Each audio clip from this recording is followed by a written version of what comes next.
Okay, so we're back again. Just taking out these enemy units. Critical attack. And I think this sounds some kind of settlement that's taking over by the English, and we're freeing it with the help of Lahire. Or Lahire, or whatever the game, however the game pronounces it. I think they called it Lahire, if I'm not mistaken. Yeah. And if I'm also not mistaken, there's more enemies around, or backup units that have come.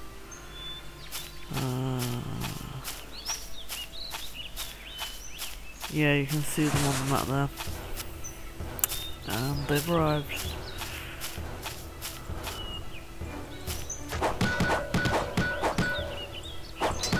Let's take these out. Got no choice since they arrived.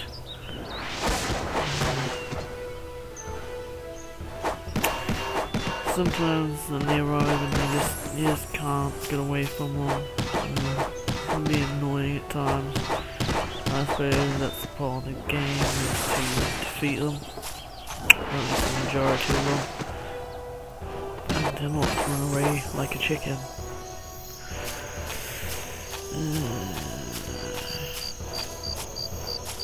More down the other way, but I want to see is there any sort of house or boxes left. I've got stuff in, items that we can use.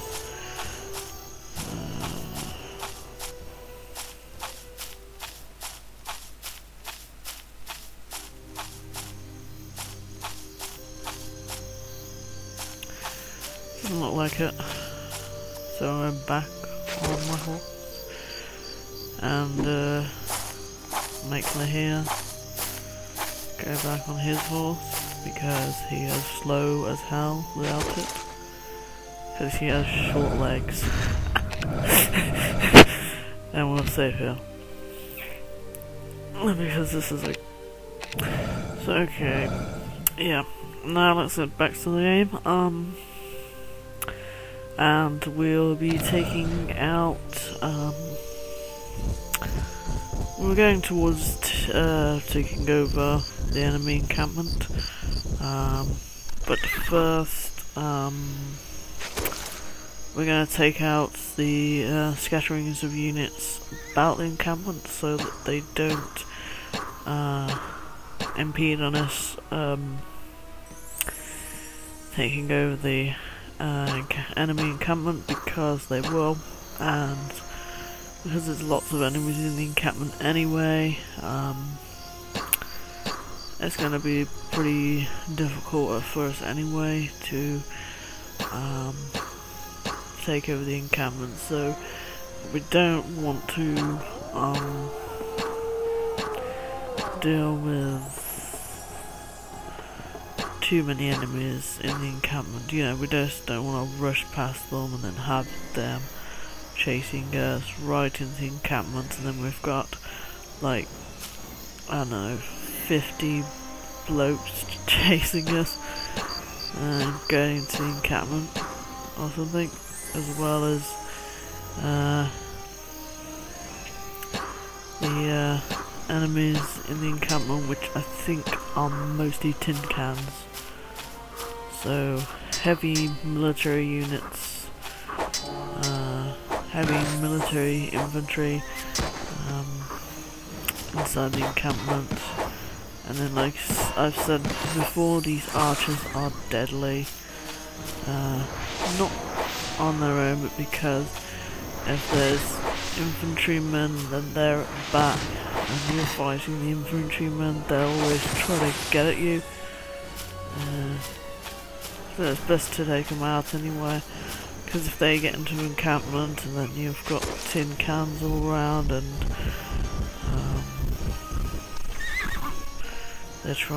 they'll get behind the tin cans and start sort of shooting at you.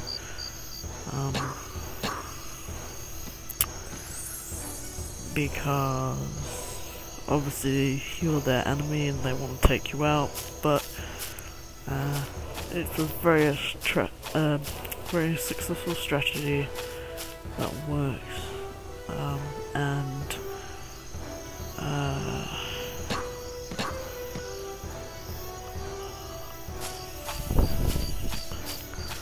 you know, you just don't want it to happen because you can take a lot of damage through that, both from the tin cans and the archers at the same time. So this is an English training camp, if I'm not mistaken. There's not a lot of stuff that we can pick up here. I think there should be sort of more food rations and stuff, and equipment. There should at least be some weapons that you can pick up, but there isn't, because the game is stingy. One thing I did find is that when you have Getler here, then he has this sword that only Joan can use in his inventory, which is weird. Okay, well at least I find it weird. Because why the hell would they put in something that, you know, something in his inventory that he can't use? And then the other weird thing was that he uses maces and sort of clubs as his main weapon, and he had sort of was using like a level 1 or 2 club or something, but also had a level 3 club in his inventory, but he was using the lower level club or mace. And I thought to myself, why has that been set up like that? He should be using the higher level weapon, because that's going to be more effective in melee attacks. But I don't know, maybe the game sort of did that, puts it on that as default, but that's not really that weird. But the weird bit I found was that he had the sword for Joan, which is just, it's too weird, you know. Okay, we've already picked up some swords that only Joan can use in passing and just sort of defeating enemies and whatnot, but to have an actual PC who is carrying weapons that, you know, your main character can use, for me, anyway, in my opinion, it's a bit bizarre.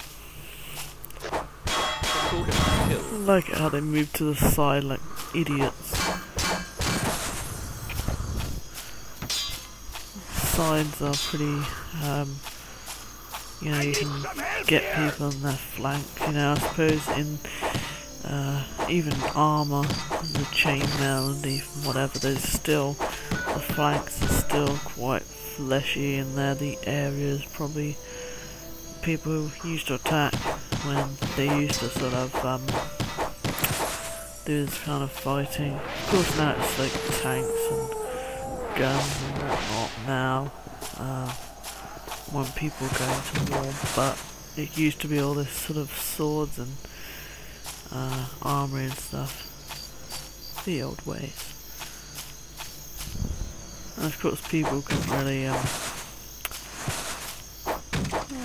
countries went to war, but they sort of have to, I suppose they had to be in the same sort of territory to fight. I mean, like, one of them would have to be on the other's borders or something to fight or try and take over. You know, they wouldn't actually sort of fly over and stay there and whatnot.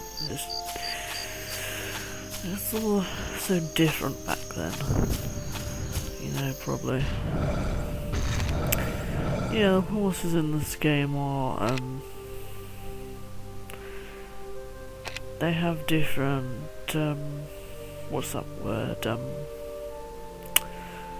I know horses have these sort of uniform things in like medieval times, but the actual name for them begins with the C, Kappa, Capil, something like that. And it's those sort of uniform costume things they put over the horse in medieval times. Yes, they have their own fancy name. You can find it in dictionary somewhere.